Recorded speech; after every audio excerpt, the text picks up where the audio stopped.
just don't like you. Here we are. Yes, another week.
Well, greetings, ladies and gays and theys. It's your boy Chris Avalon, and welcome to the rundown. Oh wait, we're doing on the line tonight. My bad. Okay, let's start that over again. Well, greetings, ladies, gays, and theys, and welcome to a brand new episode of On the Line. It's your boy Chris Avalon, and basically, this is what I would like to call the messiest damn show on the internet. Nobody does it quite like I do. So thank you all for tuning in, ladies, theys, and gays. Now, basically, for those of you not aware, this show is basically where I break down all the juiciest headlines in entertainment. So grab yourselves a drink, a snout, a blunt, or whatever makes you feel nice and cozy. And let's get into this good old gig. But before we do all of that, don't forget to smash that like and subscribe button that you will see on down below. So basically, it can help us with this good old algorithm, because you know these algorithms, especially on the YouTube, they love to play in my face. And yeah, be sure to follow all my social media platforms so you can see, just know all the latest stuff that I'm going to be doing and stuff. So we have a lot to get to. This is going to be a short show today. I am revamping, a lot of the programs and stuff that I'm going to be doing in the future. I'll let you guys in on it when it's coming up. I'm still working on my brand new, I got a brand new theme song. I got a video. All that is being worked out. Shout out to Ashley Breeze. She did the production. When I first heard the song, I had a kiki and a cackle. I cannot wait for a lot of y'all to hear. I did play it for a couple of people, and I got some great responses, so I can't wait for y'all to hear. It's a house track, because that's how I get down. It's got that cat. So I cannot wait for y'all to hear it. It's almost ready. So a friend of mine is putting in the edits and everything. So I think it should probably be done by next week. But I'll let you guys know further as we get into it. But before we get into the topics, I want to let y'all know what exactly we're going to be talking about this evening. So we're going to be doing a recap, because being in media, I had to watch the messy gays of WeHo. We got to talk about that.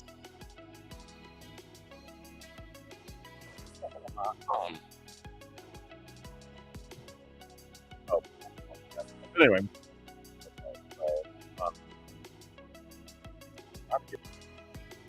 where's the light? Where's the light? I can't move over anymore. Okay, so basically, we're going to be getting into talking about the messy gays of Hollywood. We're going to talk about Madonna and this upcoming tour that she has. The Peoples is mad over the fact that they're having to basically, go into foreclosure or, put collateral on their house or do whatever so they can go see her live, because she's doing a retrospective 40-year tour. So, that's all coming. So, the gays is going through it right now. We're also going to be talking about P. Diddy and this whole, P.E.E. Diddy, because, Miss Carisha admitted that she's into golden showers. And so, P. Diddy was trending. We got to talk about that. And plus, we need to talk about Beyoncé performing in Dubai. Yes, she performed already. It's done and over with. There's rumors swirling that this is a prelude to her actually going to be performing at the Grammys. We're going to talk about that later on. But I had to read some troll who tried to come to me for even talking about Beyoncé in Dubai. And here's the thing. Scared money don't make no money. I ain't scared of nan bitch on this damn social media. So when people do things that are up for critique or discussion, especially when we're talking about artists of her caliber performing in a country or in a nation that literally sentences queer people to death, that is a conversation we need to talk about. And on, as I like to say, all money ain't good money. So those are the topics that we're going to be talking about in this report as I try to adjust myself. So, okay. So the first topic that we're going to get into, hold on, because now I'm like spending more time trying to adjust so I don't fall. Yeah, she ready. Ugh. Why is it like, it's like the more I move over, the more out of focus I feel. Okay, so we ready, girl. So let's talk about the real messy gaze of West Hollywood. Saying that they wasn't gonna watch the show. This show was a hot ass mess. That they ain't got time for the shenanigans. That they're not watching because of Miss Broderick and all that other good stuff. But you know, being in the media, I had to watch. Now, it's funny how like when I watched the show, they were even aware of the criticism they were getting, which makes me think that after the, you know, the whole media reports and everything came out, that they decided, oh, let's get Todrick or, you know, any of the queens back into, you know, the room so they could do their little, so they could do their, you know, where they converse and they talk about, you know, what's going on with the show, so they could get that in there. So it's like, literally, they broke the fourth wall a lot of times. It's like, am I watching like a reality TV show version of Deadpool? Like, it was just a lot of fourth wall breaking in the show, which took me out and it was kind of annoying. But, you know, the girls is mad, first of all, because I record this on TikTok, and the video, thank a lot of you for, you know, the support over on TikTok. But my videos, especially about this, and you know what's been going on with Drag Race and everything, the numbers have been going through the roof in regards to that. So I thank you all who have, you know, hold on, been supporting me with these here topics. So for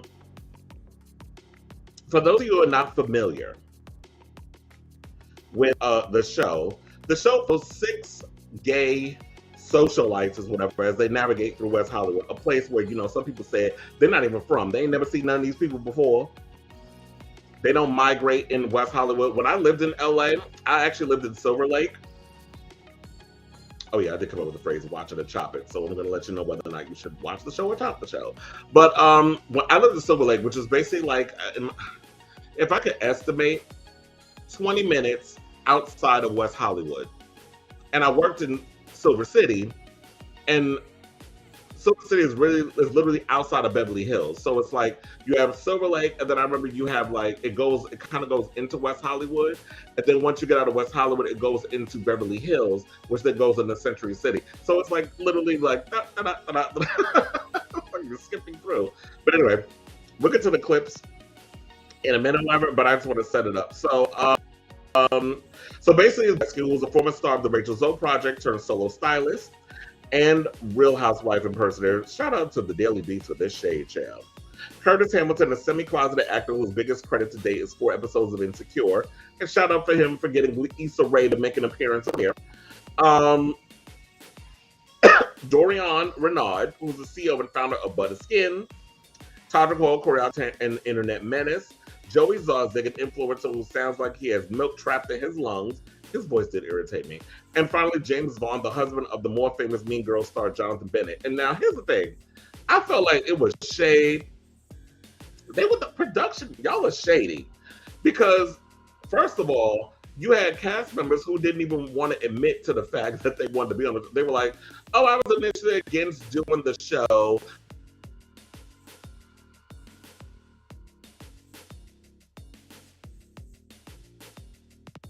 The team about Chris Salvatore, who basically complained about being fired.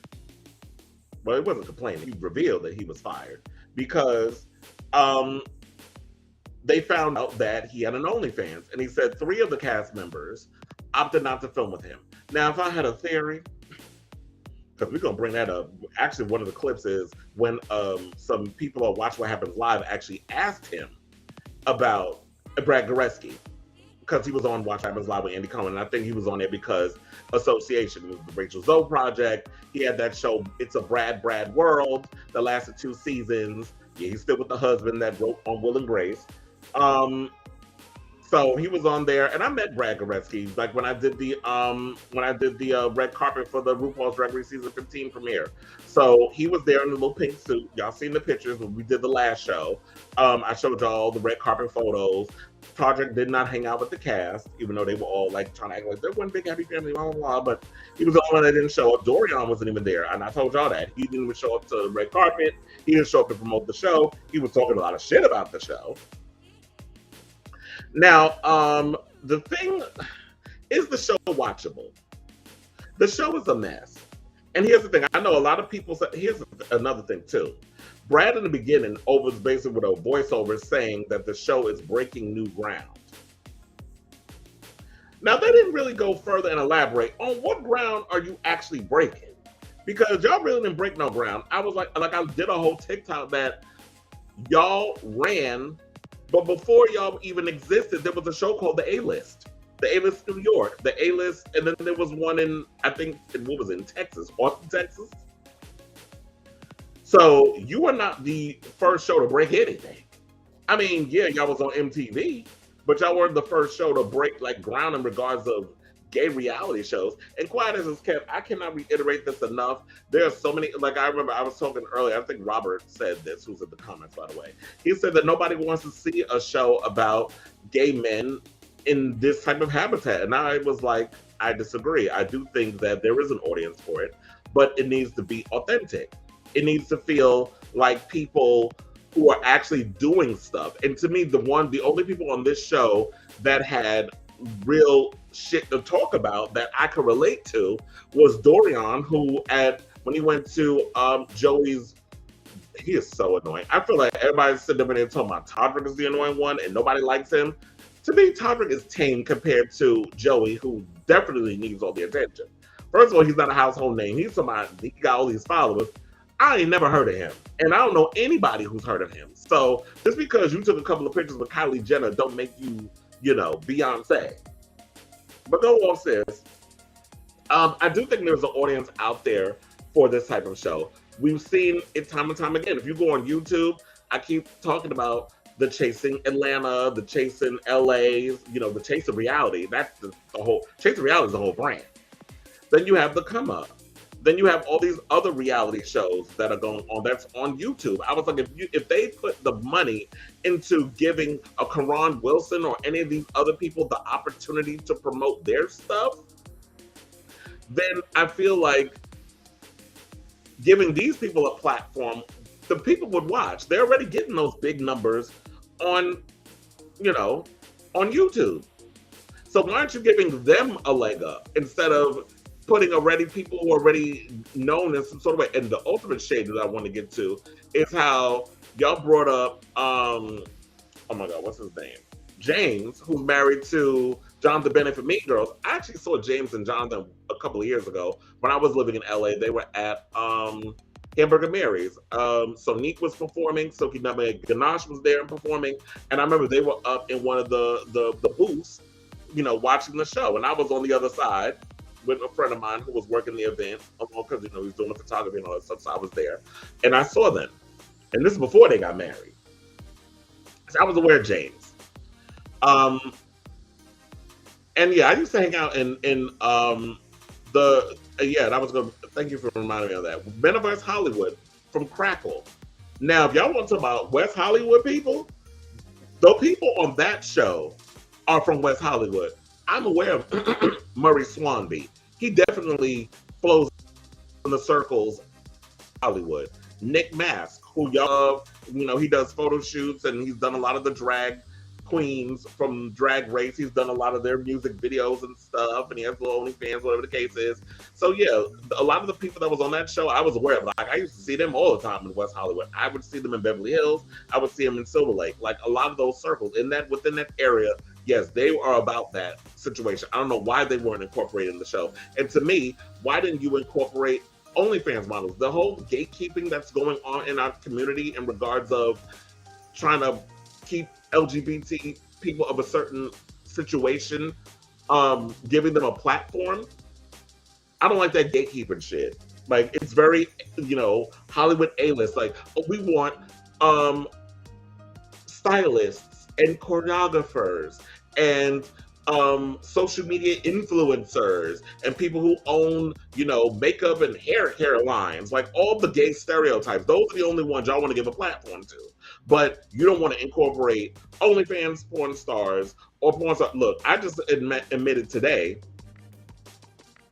I just saw it today. Shout out to Raheem Shabazz.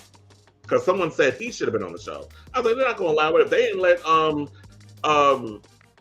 what the hell is his name? Chris Salvatore on the damn show. Yeah, I'm gonna get to the screen in a second because this was the read, honey. Which I thought I read that. Oh yeah, I did read that in the beginning. When I was being, I said that was a Daily Beast screenshot that we put up, by the way.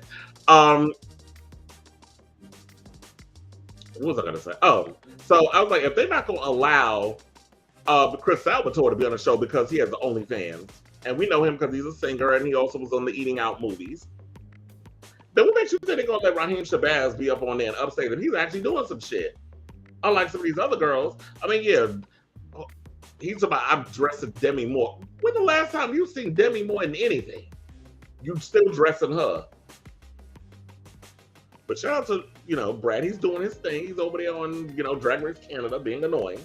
And now he's on this show. My thing is, if they're not going to let Chris Salvatore, what makes you think they're going to let Raheem Shabazz on there? And Raheem Shabazz just, I saw this earlier, just got 1 million views or 1 million for a second time. Because the first time he was, and that was a while ago, he had 1 million. Damn, I forgot who the other one is. The Brazilian OnlyFans star that just moved to New York. His name will come to me later on, when I'm off there. But Raheem, he has a harem of hotties, and he makes great content, so it's well deserved. Some people thought it was going to be Max Khan, like, with him doing all that Wakanda Forever while hunching people in that movie. They still dragging him over that. But that's a whole nother conversation. To stick to this one, to me, OnlyFans models are part of our world. They're a part of our universe. I don't know why we're trying to throw our nose. Oh, there he is. Why we're trying to turn our nose up at the fact that Raheem Shabazz and what he's doing in porn stars, when I've been saying for years, in the gay community, our celebrities, it ain't just Madonna, Beyonce, and all that. Those are the divas. Those aren't the only things that the gays worship. Our celebrities, drag queens, go-go dancers, porn stars. Those are our celebrities. To not include them, who is producing this show? I saw the names, but I did see that tweet where somebody said that they probably in hiding after that episode. But anyway, I'm rambling because I don't want to be spending like a whole hour talking about this shit. But one of the things I did notice, okay, let's get to Todrick, because I know that's probably what y'all want to go in on, because everybody was saying they're not going to watch the show because Todrick's a part of it. Todrick, like I said, was the most tame so far. A lot of them do feel like they're in their own little bubble or whatever, that they're so self-absorbed. They're trying to make the show like Housewives. But the problem with this show versus the Housewives, at least when you watch the Real Housewives, the cast members know each other. There's some sort of a 6 degrees of separation sort of thing that they all kind of interlink and they know each other. When you don't incorporate them into the show, when you just incorporate a bunch of people into a show and they don't really know each other, it doesn't feel authentic. It doesn't feel real. And a lot of the times, a lot of the topics in the show didn't feel authentic. The only thing I felt like I related to was Dorian opening up about having social anxiety while he was at Joey's engagement party. Now, when he was doing that, I said I could totally relate, because when I moved to LA and I had to leave because I couldn't take the fake and the phoniness. But when I was there, the social anxiety that I would always have, and that feeling of just like I would be anxious and I would always be uncomfortable being around a lot of these people that were doing things, but you didn't know exactly what the fuck they were doing, kind of like Joey. It's like, what exactly do you do for a living? I I'm an influencer. What exactly do you influence? But you can't even tell me what the hell you do. But you influence and you got a lot of followers. And engaged to a man that looked just like him. That's another thing. This sibling fucking incestuous stuff that y'all do in our community, that's another thing. That's why they keep making them little memes about white people when y'all be getting together with y'all men and they all look alike. That'd be the shade. But wait, there's a petition and clips. Oh, I did see that thing about the ratings of 20,000 viewers. They said that's a parody site, so I don't know how valid that is. And yeah, Todrick was doing his little apology tour. That's basically what the show felt like. That this is his apology tour show where, you know, he went on sibling rivalry with Monet and Bob and addressed the rumors about the house being rented, not paying his dancers, and the way he played the game on Celebrity Big Brother. He said things, but he didn't really address it. He basically showed Bob and Monet the deed, which they blurred out. So they could have been showing any damn thing and we could just believe it. He really didn't apologize for the way he played the game of Celebrity Big Brother. You know, avoiding the press and all the stuff that he was doing. And, you know, he said that the house is his. But if it is, and then he wasn't paying his dancers, the only time that happened was when he did the hairs, nails, hips, heels, when he asked them to do it for free. I don't think that was the only time that that's happened, but okay. So to me, it was like he wasn't taking account. And then it was this long 9-page apology thing that he did. If I did anything and if I said anything, I apologize. It was cute or whatever. I'll probably read some of y'all what he said. But what I feel is like what I want to do right now. Oh yeah, another thing. I did like the fact that Curtis basically opened up about his struggles of being Black and gay in Hollywood. And that is definitely another thing that you got to deal with. Is that when you're Black, you're already a minority. When you're gay, that's a double minority. And then on top of that, you're trying to get roles in Hollywood, and Hollywood won't give you opportunities because they feel like, oh, well, you're doing this, or you're about this, so we don't see, you can't see past this, that, and the third. And that's that overall fear of like why there are a lot of actors who are afraid to come out because we still have this stigma thrown on us. Even though we, you know, things have changed and we got roles going on, it's still an issue. So let me be quiet. I want to show y'all these clips and then we're gonna come back because then I want to kind of read y'all some of the pages of what Todrick posted earlier today on his little apology tour. So roll the clips.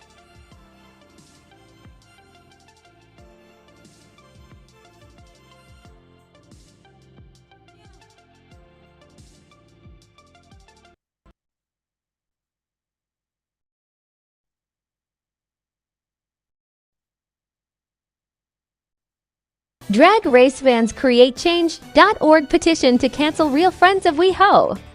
Normally the show is 90 minutes, but then now because they're on MTV, they've decided they want to cut it down to an hour, which is basically 45 minutes with commercials, because they're trying to make room for this new show that we all know is going to get canceled after 2 damn episodes, The Fake Ass Friends of WeHo. It's gotten so bad at this point that we even have a petition that has been created where they basically want the 90-minute episodes back and they don't want Real Friends WeHo to even air after Drag Race. But if you've been listening to a lot of these fans online, they don't care for this show. They don't like Todrick. They don't give a damn about this new damn show coming on. And just because we're all gay, we are not a monolith and we don't all just lump in and do the same things. So maybe y'all need to find a new night to put that thing on, bring it back to 90 minutes. We've got Todrick Hall, an artist who is most well known for dancing around paying his staff. Y'all better be cutting his check straight to his performers, okay? What we don't need is to give gay Ellen another platform while his dancers are still nursing their unpaid bunions.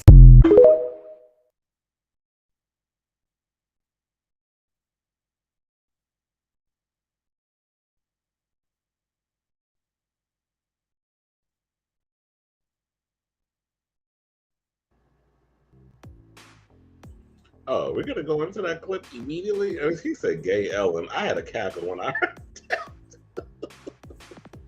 Okay, so let's also play the clip of him on TV and threatening the haters.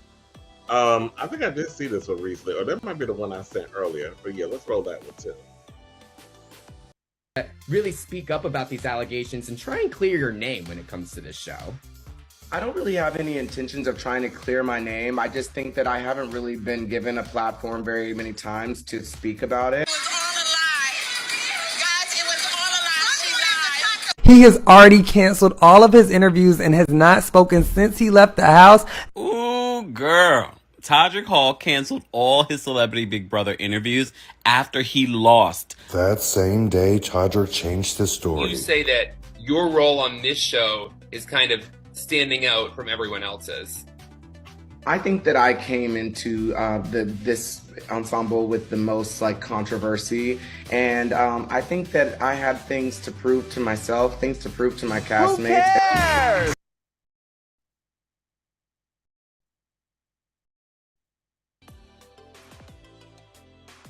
That makes me a bad person. I'm sorry. You let me know when you're famous and you're making 10,000 cameo videos, how original each one of yours are, and then we'll have this discussion again. At the end of the day, yes, I've made mistakes. I own up to that. I am not a perfect human, but I'm not going to sit around and let people tear me down, because guess what? You guys might have a big Twitter following, but I have fans too. And up until now, I have not unleashed my fans on anybody, but you're about to find out exactly how my fans feel about you bullying me.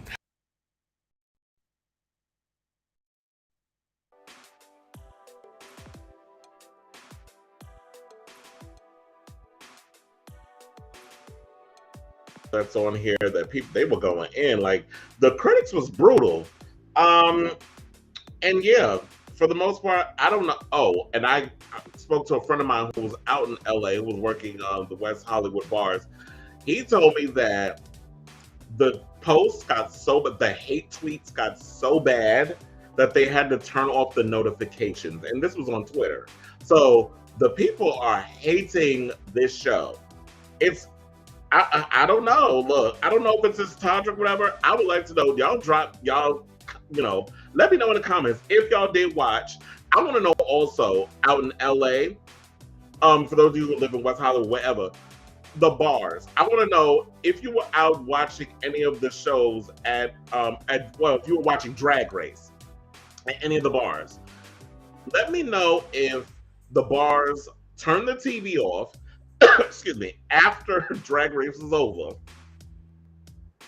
to not give any energy to this show, or did y'all just leave it on to hate watch and everybody throw popcorn it whenever Todrick appeared on screen? Because inquiring minds want to know. I definitely want to know. I used to do the whole viewing parties at the bars and stuff. I don't do it anymore. I just watch it at home.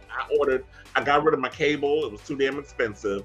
So I got Philo. It's $25 a month. I could watch, Drag Race and all the other shows. So that's how I do it. I don't like the way they set this up. So basically, Todrick said that he said, for the first time ever, MTV has 3 consecutive hours of queer representation, and the gays are creating petitions to get a queer show taken off the air instead of focusing on the other 165 hours of the week when representation is either lacking or non-existent. He says, when our LGBTQ show plus LGBTQ plus. First of all, it's only gays on the damn show, so I don't know why every box is being checked, but I digress. When our little gay show, that's why I'm going to change up the wording, was announced, you think any pushback would have come from the church or conservatives upset with 3 hours of queer programming on a major network, but a closer look would show you that the call was coming from inside the house. I hate that you used a quote from one of my favorite movies. We fight for acceptance. Yeah, we don't accept our own. We fight for representation, then fight against it when we get it, because it doesn't come in the form we hope. So here are my thoughts going into the night and this new chapter of my life. He says, it's a whole bunch of shit that he says. He also talked about how he's an unsigned gay black man who moved to Hollywood for survival mode. He was green. He decided to make, things for himself. He talks about all his accolades and all the hard work. Nobody's denying the amount of hard work that you do. You are an immensely talented person. I'm not going to take that away from Todrick. Todrick is definitely a talented performer. He's a great singer. He definitely tears it up on the dance floor when it comes to the choreography. I feel like a lot of his songs are a little too Broadway for me. It's not giving pop. It's definitely giving Broadway, darling. But to me, child, don't even get me started on this clown. Justin Sylvester had to assert herself. She another one. Now I can see why this queen is good friends with Kyle Richards. Another one that just totally clueless and missed the damn point. about gay culture is to judge a gay show before the show even premieres. Let's change that today. The more we support each other, the more space we make for other gay creators, personalities, and producers. This is true that if we support good programming, then it'll keep the thing going. But I'm not going to support some shit just so that way we don't get a moment. If it's horrible, it's horrible. So, and then he also talked, and then Todrick also talked about how hard it is to be gay and black, whatever. And he also said MTV would not ask RuPaul to cut her Emmy award-winning hit on addressing the whole Drag Race edits down to an hour on its 15th season to accommodate our little 6-episode show. These decisions are made months in advance, and even after our 6 episodes are up, you won't be getting 90-minute episodes. Let's practice fact-checking things before we start creating petitions that show they are giving queer people on off-camera job opportunities. So he's saying all of this because because of all the controversy that this show is being blamed. I don't blame the real gays of the messy gays of WeHo. I can never remember this damn name for the show. The messy homos of WeHo. I don't blame them for what's happening with Drag Race. That's MTV. You know, the network where things go to die. So MTV, I don't understand how you grab a show just to chop it down to an hour. We don't get the deliberations. The runways are heavily edited, and we don't really get those moments where the queens are in the room getting ready with their, them beating their face, and they're giving us, that little personal inside look into their lives. That's what we want. We want those moments. Now, if y'all want to cut down some of the acting challenges and all other shit, y'all can do that. First of all, I hate watching when we're seeing the girls, they've taken too long with the girls being with their horrible acting and the jokes and all other shit. I don't care about that. If you kind of took a more of a Project Runway approach and come in and was like, have Ru come in, because I missed that with Snatch Game. Snatch Game was a hot mess too. Don't even get me started on that shit. Snatch Game, when you had Ru come in, it's like, okay, so who are you playing on this? So we didn't get that. We don't even get the deliberations anymore. It's like we got, they judge them when they're out there on the stage, and that's it. And then the show's over. So I don't like what they're doing with this season. I feel like MTV is really fucking up this show. And quite frankly, excuse me, I don't know if this show's the way that MTV is handling it, I don't know if RuPaul's Drag Race is going to last long. The way they're looking at it is they're trying to use RuPaul's Drag Race as a way for this show to ride its coattails to rating success. And it's like, y'all do know we got fingers. If we don't want to watch something, we'll change the channel. And they think they slick by putting this show in between Drag Race and Untucked. Quiet as it's kept, I know when I used to go to bars and watch Drag Race, I never sat and watched. They never put Untucked on. When Drag Race was done, it was done. First of all, it's a Friday night. One of the busiest, Friday, Saturday night, everybody knows the busiest nights for nightclubs. So they're not trying to hold, 4-hour Drag Race or gay viewing parties. They got DJs to pay. People are coming in, happy hour's about to be over. They got to take the tables and chairs and move them so they can, clear the floor so that way people can either migrate if they don't have a cabaret license. If they do have a cabaret license, they get to get on the dance floor and start dancing. So I think a lot of these people who's doing this show, MTV, y'all missed the mark. I don't think y'all realize what y'all doing. And I don't see this show lasting. And I feel like if you want to do a show, like I said, to wrap this up, because I done spent damn near 40 minutes talking about it. If you want to do a show based around gay people who are in the entertainment industry doing shit, be it they're trying to use this to launch a brand, or whatever the case is, pick people that actually we want to watch and not annoying people who are self-absorbed. That's not entertaining. I don't care about a guy arguing with someone else, because this Joey guy just shows how immensely insecure he is. He showed that throughout the episode. They made fun of me when I was little because I was fat. I gained 10 pounds, so I'm fat. And I'm like, girl, are you serious with this vapid bullshit? You supposed to feel sorry for her? You supposed to cry for this Argentina? whatever. So I'm sorry, MTV, you missed the mark with this show. The people have spoken. They're not going to support it. I tried to give it, I tried to go in with an open mind, but I didn't create the show, so I don't have control over whether or not the people going to watch it. The people done spoke, and they said this shit is a piece of shit. So good luck to y'all. And if y'all want to read the rest of the stuff regarding Todrick and what he said, y'all can go on my Instagram at @TheChrisAvalon. You can also go on my Facebook. I posted it there. So you can definitely go there and you can read exactly what he said. Or you can go to his website because he put it up. I do think, you know what, because we talk so damn much, let's take a break. And when we come back, we're going to talk about Madonna and this tour. Because, the gays are going in and letting have. She just added some more dates to the show, to the celebration tour. So, the people are upset over these prices. They're bitching and moaning. And so, yeah, we're gonna talk about that. We're gonna talk about Beyonce. We're gonna talk about P. Diddy. So don't go away. We'll be right back with more of On the Line.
Welcome to Drinks and Drag, the only show where you get the tea with no chaser. With the cast that's bold and bright like none other, filled with fun and drag, fun games, and lots of laughs. I'm not joking. Take a look at what we got. This is Drinks and Drag. So, Wendy, you need to get your life. Dust your wig off. Come back and do what you need to do if this is bothering you. Dust your wig off. As D. Lewis said, Wendy is not physically well still, and rumor is she's trying to fight back more of what she currently is supposed to get.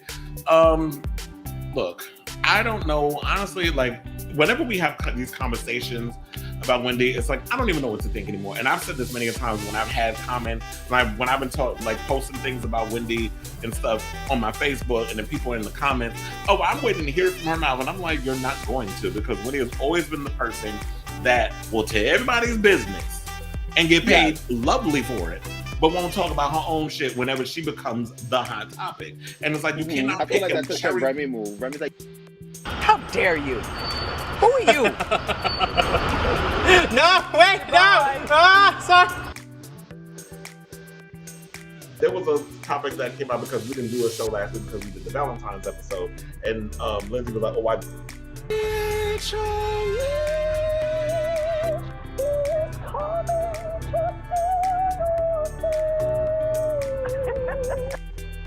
Oh no! Oh my God! Not Cassie. Not Cassie. Dang! What? Oh, he is shady tonight. That was funny. That was funny. That Being a celebrity. With the resident Papi Chulo, Remy. Come get your face beat by the one and only drag beauty queen, Lindsay Aguilera. And the one and only troublemaker himself, Chris Avalon. So make sure that you follow us on all our social medias at Drinks and Drag Show. And stay tuned for a new season and so much more coming your way. And we can't wait.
I have a lot of followers, and I can't even get back into that account. They say I violated something. I've tried to get it back, and I've emailed them, but they don't respond. So I can't even get into that once I had to start all over, and I don't even have the same amount of followers anymore. And I think what we need to look at is, sites like Twitter and so many others have these algorithms that they develop, which is based on, discriminatory coding. So you have a lot of these things where you have these private companies who, like a Twitter, like a Facebook, like an Instagram, because Mark Zuckerberg trying to buy up every goddamn thing quiet as it's kept, or maybe it's not as quietly kept as most things, because I've been hearing a lot of people talking about it. But when you have someone who create these discriminatory algorithms, and yes, a lot of these sites are created and run by white people. So you see somebody who's a person of color who has a lot of power and a lot of influence. A lot of these sites don't want that to happen. So what I was thinking, because I was having a conversation, before the show with my producer, and we were basically saying that, it might be a lot more difficult. You may not be able to get that Twitter account back. And the funny thing is, Straight Up Gay Porn, who posted about this story, said that their website was also suspended. Their account was suspended on Twitter, saying there was something or another about someone filed a false DMCA copyright notice against them for a tweet containing a video, and that the video in question was from one of their affiliates.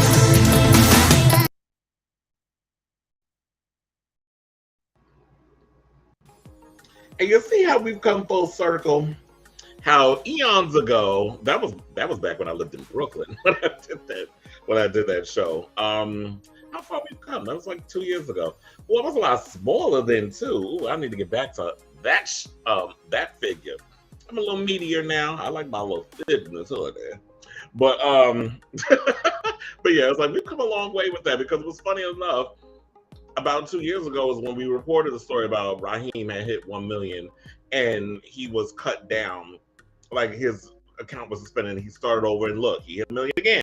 So y'all can continue to put your little shenanigans and your little stunts and this, that, and the third, but talent cannot be denied. And Raheem definitely puts in that work with the content, and a lot of his models are hot. Shout out to Nico Aesthetics, child, because he's one of them. That's up in here. Dipping his. I've seen that new video. Y'all see the meme that he got going around with the eye roll? Ooh, that shit. Like his little meme has become iconic at this point. But anyway, that's the end on there. Welcome back to the show. I said the show's gonna be an hour, but you know, that damn Real Gays of WeHo, that shit literally was like a full 49, 29 hour damn breakdown. It was a lot going on. It was a lot. It's funny, it was like nothing was going on, but it felt like the talking about that just, it was bringing up all the stuff that's surrounding the show, all the behind the scenes drama of the show, and the fans and everybody else talking about it. That made the show way more entertaining. But then when you watch the show was like, yeah, okay, that's all y'all giving us. The shade online was way more entertaining than the actual episode. Maybe y'all need to hire some of them to be y'all producers. Y'all could have got some real drama going on. But anyway, let's welcome back to the show. Let's get right into it. So, shout out to Madonna.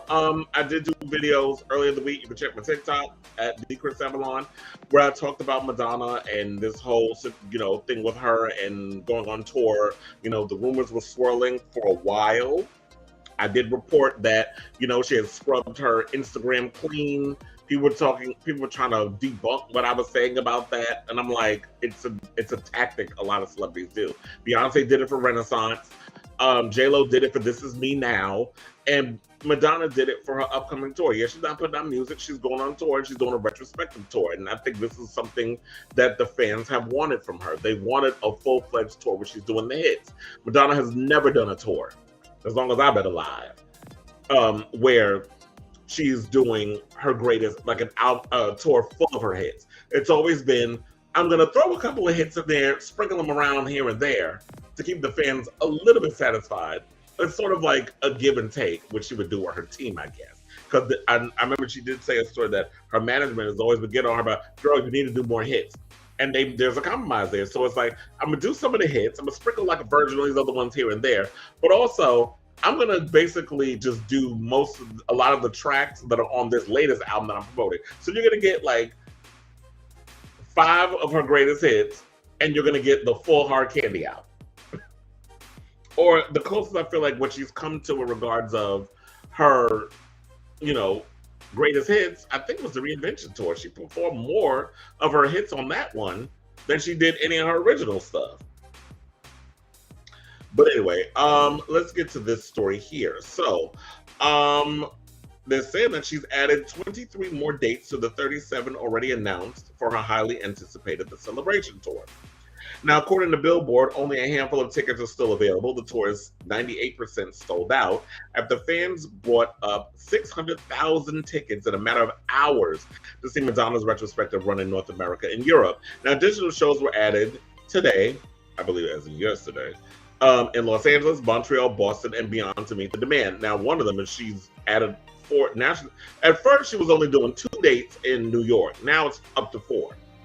I've already secured my dates for the Saturday show, just letting y'all know, just like I did with the Janet Jackson tickets. And I got a pretty good deal with the Janet Jackson tickets because I have an insider who works at Madison Square Garden. So that's how I was able to get my tickets. So now in total, 51 shows went on sale, with 35 of the shows completely sold out by 5 p.m. Eastern Standard Time. Fogel and Madonna's team added a 4th New York show after the first 3 sold out in 15 minutes. Well, I forgot to read this part. So it says, because y'all like, who the hell is Fogel? So it was a huge day for Madonna and a massive success thanks to her fans, says Arthur Fogel, Madonna's longtime promoter with Live Nation. So now, as I said before, in total, 51 shows went on sale yesterday, with 35 of the shows completely sold out by 5 p.m. Eastern Standard Time. Now, Fogel and Madonna's team added a 4th New York show after the first 3 sold out in 15 minutes, and 2 additional London shows after the first 2 concerts at the O2 Arena sold out in 20 minutes. Tickets to see Madonna's Paris shows sold out in under 7 minutes, while her Amsterdam date sold out in 10 minutes. Fogel says additional dates will be announced for Europe next week before pre-sales begin for 10 North American shows that were not part of today's sale. Now, pre-sales for the Celebration Tour dates in Denver, Phoenix, Atlanta, and more begin January 23rd, with the general public on sale schedule for January 27th. So the general public didn't even go on sale yet? I thought it did. But so basically, the pre-sale tickets are sold out. I know a lot of people getting confused. How is all sold out? Pre-sale tickets are sold out. There's still seats available. I should say that. I know people are panic buying. I kept saying, don't panic buy, just wait, because people are complaining that tickets are beyond expensive. I saw there were some tickets where front row was close to $3,000 and more. So that's what people are really worried about right now. I should point out that her Rebel Heart tour grossed $169 million and sold 1 million tickets across 82 shows. That was her last major arena run. You know, she did the Madam X tour. That one was plagued with a bunch of stuff. I know people have their trepidations because they were like she was going on stage late. She's been doing that a lot in her tours. But I understand her shows are technically elaborate. There's a lot of stuff a lot of bells and whistles and moving parts that goes into her shows, and she wants everything to be perfect. But I get it. A lot of times when she's performing in these places, a lot of them have rules and laws when it comes to the curfew. So when y'all are supposed to be out and the concert's supposed to be over by 12 and you going on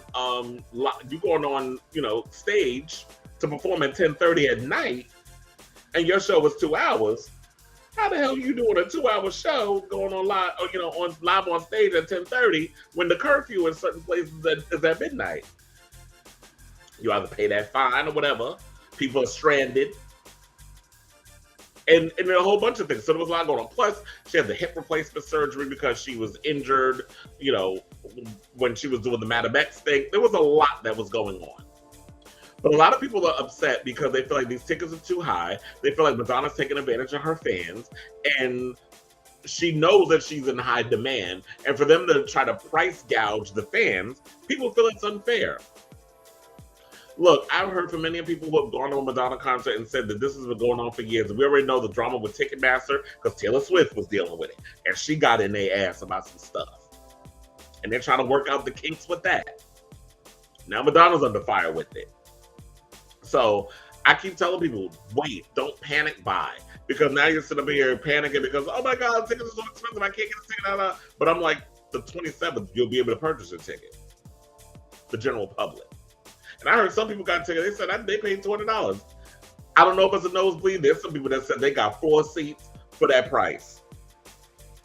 There's a will, there's a way. There's always going to be a way where they're going to drop those tickets. They're going to realize those tickets aren't going to go up for sale. People are going to be like, the rent is too damn high. The tickets is too damn high. And they're going to be like, you know what? Let's bring them numbers down. So just wait, as I was saying. But yeah, she's supposed. The tour begins on July 15th at Rogers Arena in Vancouver and will include performances from music of Madonna's entire catalog. So, she's been making music for 40 years. So how the hell are you going to put this damn set list together? Because the struggle is real. Even I struggled. I couldn't even think. I was like, what songs do I want to hear? So here goes Billboard, putting together their list of songs. And so let's go by what they say and let's see if these are songs that I personally would want to hear. If you guys want to hear, you can definitely chime on down in the comments, be like, what songs you would like to hear. I hope she opens up with Vogue. I know she's opened up with Vogue on her tour before. She's doing the Reinvention tour. But that's your most iconic song. That's such a great, grand statement track. I need her to open with Vogue. Vogue would be the key. The key. So open with that. That's all I got to say on that. Open up with Vogue first. That's just my choice.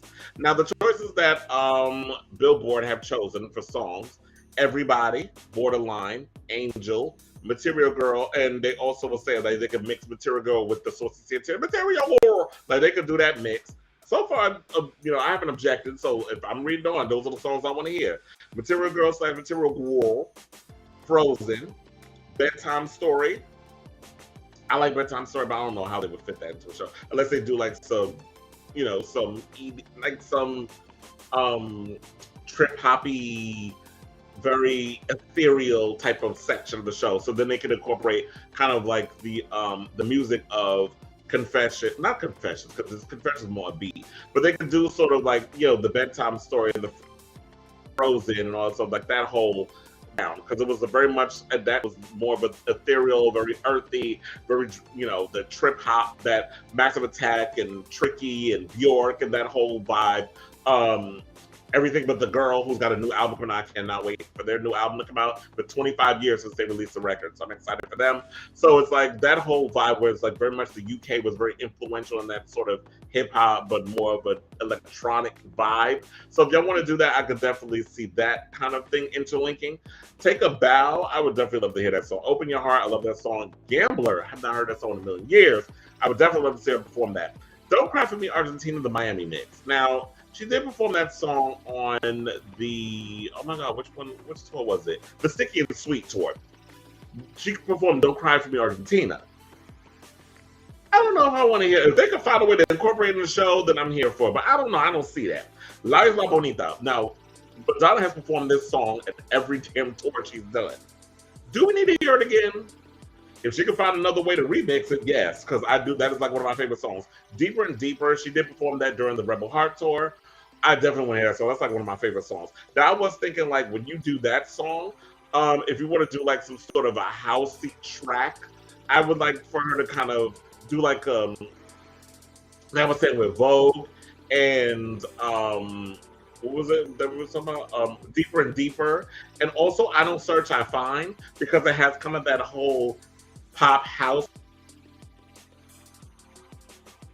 type of vibe. If you could kind of like just flow into each, like I would definitely be here for that. If they could kind of do Vogue, I Don't Search, I Find, and Deeper and Deeper. If you could kind of interweave those songs one after the other, bitch, the gays will lose their shit. They also said Drown World Substitute for Love. Okay, you can add that with the ethereal part section of the tour. Hollywood, cute. Who's That Girl? Yes, I do love that song. ¿Quién es esta niña? Who's that girl? Causing a Commotion. Yes, please, that song. Back that up to the beat. I'm obsessed with this song right now, even though it's a demo. I definitely love that song. Girl Gone Wild. Music, Like a Virgin. Give It to Me. Sorry, I'll Remember. What It Feels Like for a Girl. I Rise. No, we do not need that song. Leave that on the Madam X album. Hanky Panky, I do love that song, but that might be a little too campy for this tour. Keep It Together. Yeah, she has not performed that song since, I believe, the Blonde Ambition tour. So I definitely would like to hear her perform that. Express Yourself. Yes, that song needs to be a part of the tour.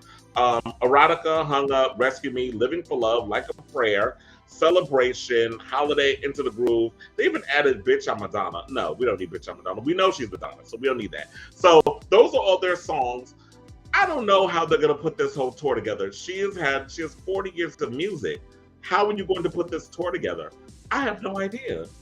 I'm racking my brain. So if you guys in the comments can find a way to put together your what your set list would be, because I saw she was asking on Twitter. She was like, what song would you like to hear on the tour? And then I heard somebody say, oh, she's asking her fans, but that's a bad sign. I'm like, really? Like, I can't get like an idea from my fans on like where we're gonna go. I mean, I'm sure she has an idea, but I can't ask. Child, you know, the haters is everywhere. But shout out to Madonna. You keep doing your thing. I'm looking forward to this tour, and I'm definitely looking forward to see it because she never disappoints. Like, she always gives a great show. That's one thing you cannot take from that woman. And we need to respect the fact that she has done so much in music for pop culture. And she's one of the last living legends of my generation that's alive. Like, we don't have Prince. We don't have Michael Jackson. And Madonna, it was in that same triple trifecta of celebrities. Yeah, we got Janet, but, you know, I love Janet, but Janet is not in the same ethereal situation as a Madonna. She does not have that. She has impact, but her impact is not on the same level as a Madonna. And I love Janet, and I'm just saying. Like, it's not me trying to do the man with the receding hairline, Stephen A. Smith. Like, I'm not trying to go there with this situation. I'm just saying. But, and they're both performing at Madison Square Garden, so shout out to them. All right, so let's talk about P. Diddy, child, and Miss Carisha.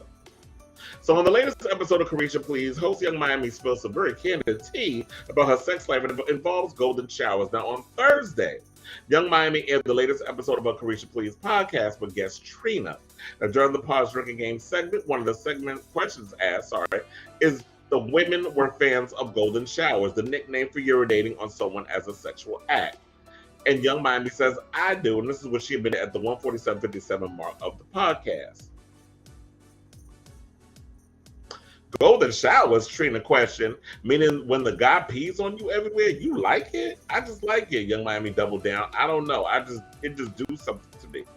The internet ran with Young Miami's admission with P. Diddy, as in P-E-E Diddy, becoming a top trending topic on Twitter due to the City Girls rapper and Bad Boy CEO's long-going relationship. 20 days into the new year, y'all done changed Brother Love dating to P. Diddy. Y'all wild, one person tweeted. Log onto Twitter and P. Diddy is trending because Diddy be peeing on Carisha and she likes it, and it got R. Kelly trending too. Please, someone else posted. Be opening Twitter, another person wrote, be opening Twitter early in the morning and seeing why P. Diddy is trending. SMH, y'all really out here pushing P this morning, huh? Damn, y'all sound like a bunch of judgmental folk. And I know this Black Twitter, because y'all be acting so damn holier than thou when it comes to the sex stuff. And here's the thing. Who am I to judge? If you like it, I love it. I'm not going to sit up in here and judge nobody because they like being urinated on. Some people like the warm sensation. I'll even admit something. I peed on somebody before. I peed in his mouth and he drank it. And this was at a sex party. He tried to deny it later on. I said, ma'am, don't play in my face. Don't piss in my leg and tell me it's raining. In the words of Judge Judy. Look, pee is a thing. Some people are into that. It's better than the other one. Some people are into feces, eating it, putting it all over their face, all kinds of nastiness. I'd rather somebody pee on me than shit on me. And plus, isn't there something like, I forget what it is. It's like a jellyfish, like if you get bit by a jellyfish that somebody's supposed to pee on your leg, isn't that the thing? So pee is very nurturing. I ain't saying that, let a crackhead pee on you.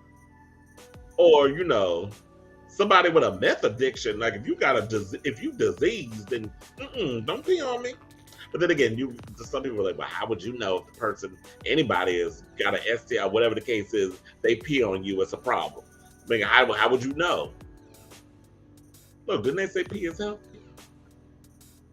That's what I don't know. But I'm not a pee expert. I'm just saying. Some people into that. And look, if you like it, I love it. It's a kink that some people are into, and I don't think we should judge people on it. And first of all, y'all don't know if it's Diddy that be peeing all over her. Don't Carisha see other people? But then I wouldn't be surprised because, Diddy give me freak teas based on some of the tea I've heard about him in the industry. But I ain't going there, so we're not going to even. But if y'all want to see the full episode, you can definitely go on my website and watch the episode. Or you go on YouTube or Revolt. There's the full episode up there. All right, so let's move on and let's talk about Beyoncé, our last topic. So Beyoncé is coming to fire for performing in Dubai, a place where if you practice homosexuality, you can be sentenced to death. The performance is already over because I just saw on social media, I was getting clips. I saw that Nia Long was there, Terrence J, Chloe Bailey, Halle with DDG, that's her man. Kendall Jenner was there, Winston Duke. Martha! That was my little lackluster cat call of the Jabari clan. And Letitia Wright was there too, speaking of Wakanda Forever. So, they were all there. So, according to NME, Beyoncé has reportedly invited a number of journalists and influencers out to Dubai this weekend to celebrate the launch of a new luxury hotel. Now, the invite also promises a once-in-a-lifetime performance, with many assuming it'll be Beyoncé performing live for the first time since Renaissance was released last year. The all-expenses-paid luxury trip is set to take place this weekend, January 20th, 22nd, with the performance set to take place tonight, January 21st. Now, as of this story, as I'm reporting it, she's already performed. It's over. Dubai at 11 o'clock at night over in Dubai done passed, I think 5 hours ago. So the performance already happened. Because I think Deadline did a whole breakdown of what happened. The invite reads via picture on all the songs that she performed. Beyoncé invites you to a weekend where your dreams become your destination. You and a guest are invited to Epicurean feasts, B-side indulgences, and special reveal experiences, including business class airfare, first class ground transportation, and first class accommodations at Atlantis The Royal. A grand reveal is also promised at the end of the live performance. Earlier this week, it was reported by fans in Dubai that they can hear Beyonce soundchecking several of her songs, including Halo, Drunken Love, and Spirit. However, there's been no official announcement about the possible Beyonce concert. The concert happened because we're talking about it. And I forgot which hold on, what they said that she performed, because I'm about to go right over to, I did see that Grape Juice, shout out to y'all for doing this story. She performed Crazy in Love, Beautiful Liar, Flaws and All. She also performed songs from The Lion King, The Gift, Spirit Bigger, and Brown Skin Girl, which she performed Ivy. So those songs are performed. They said that she did Beautiful Liar, which I did mention. In the water choreography, she was airlifted out of the water during one sequence. Beyonce was definitely giving a show. And they were talking about all the people that was there. I did mention who I told you I was there. Letitia Wright, Winston Duke, Terrence J. A lot of Black Hollywood was in the building. And that's good and all. However,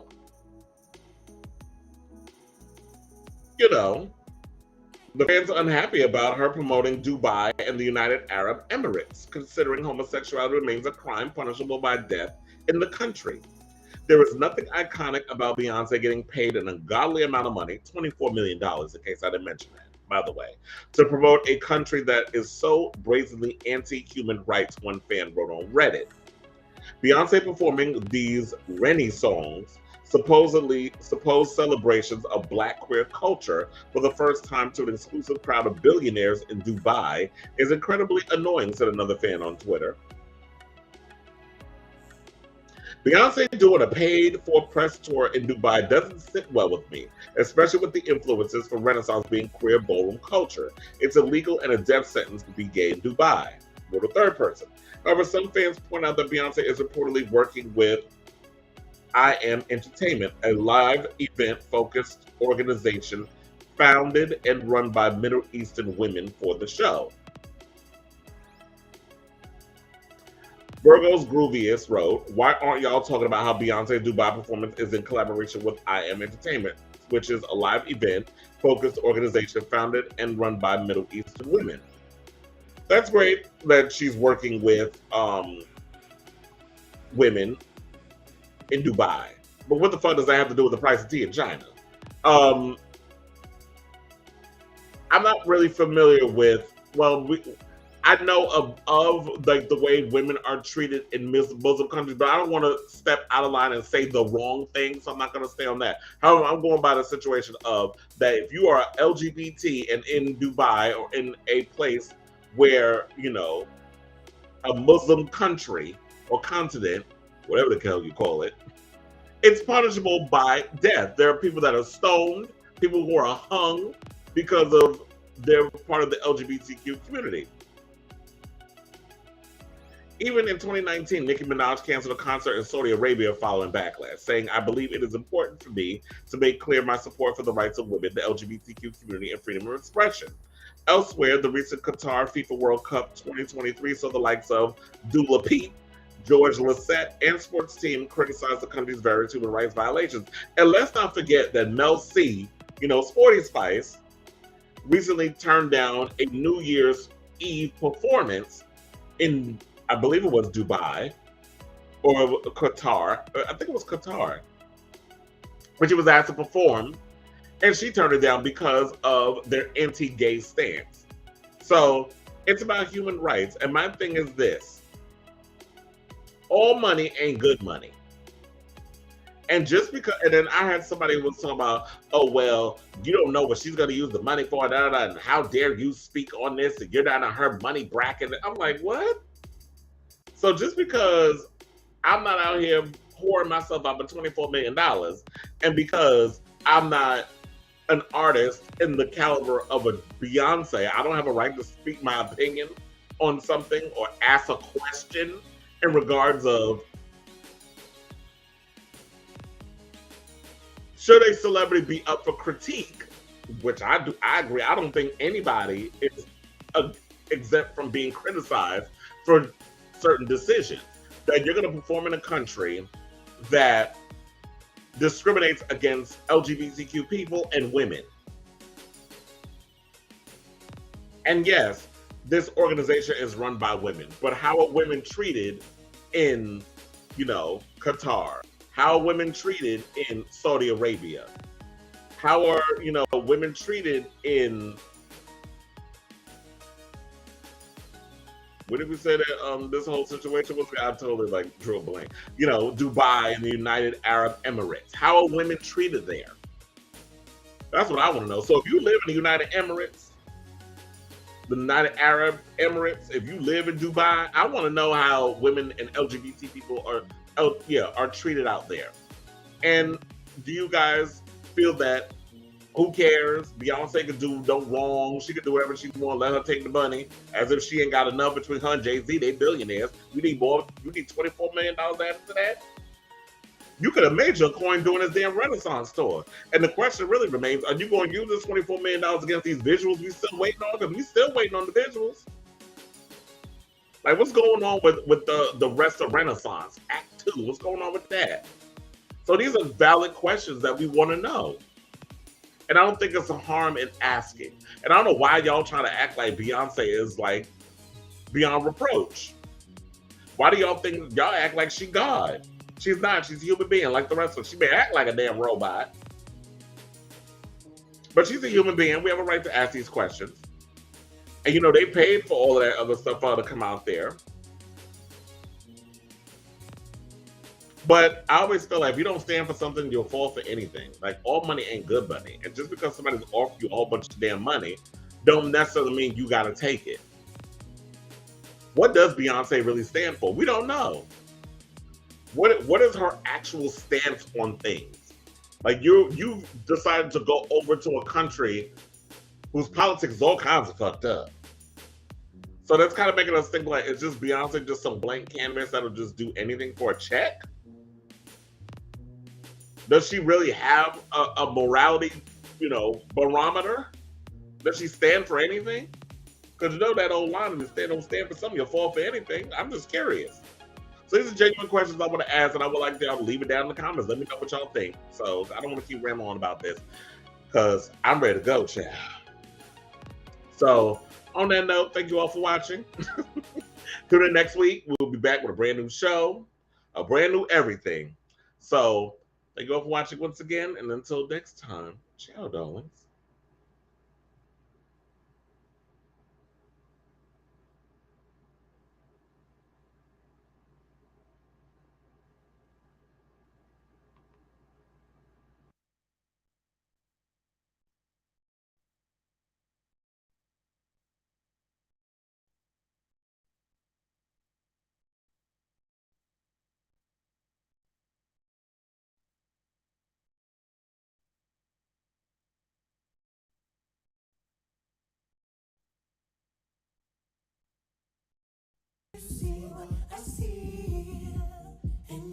This is for faggots.